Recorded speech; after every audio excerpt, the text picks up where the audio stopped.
नवऱ्याने गोणी भरून आलं आणले. बायकोने विचारले, एवढे आलं कशाला? नवरा, अगं तुझ्या भावाच्या मुलाचे लग्न आहे ना. बायको, मग लग्न आणि या आल्यांचा काय संबंध?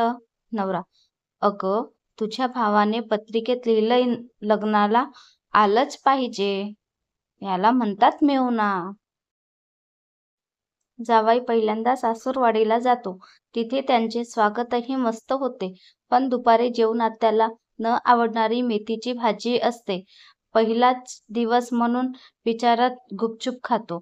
सासूबाई वरून कौतुकाने सांगतात, आमच्या मळ्यातील ताजी भाजी आहे ही. रात्री पुन्हा जेवणात पाहतो तर काय, मेथीचे पिठले. एकदा बायकोकडे पाहत गपगुमान गिळतो. दुसऱ्या दिवशी दुपारी पुन्हा मेथीचे वरण.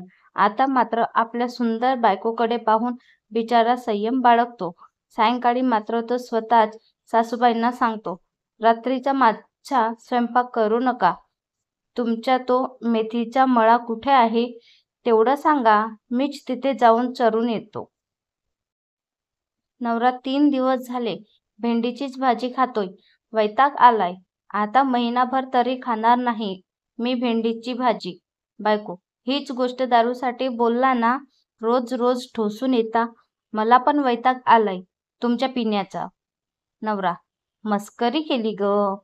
बनव उद्या पण भेंडीची भाजी, मस्त बनवतेस तू. ती 12वी मध्ये असताना तिला प्रपोज केला होता. ती म्हणाली, नाही मी तशी मुलगी नाही. मला अजून पुढे खूप शिकायचं, खूप मोठं व्हायचं. मला अगोदर माझं करिअर घडवायचं. माझी ध्येय खूप मोठी आहेत. तेव्हापासून सतत एकच प्रश्न, ती सध्या काय करते? ती सध्या काय करते? ती सध्या काय करते? काल दिसली शेतात वाट गोळा करताना. मला बघून बांधा बांधानं पळत सुटली.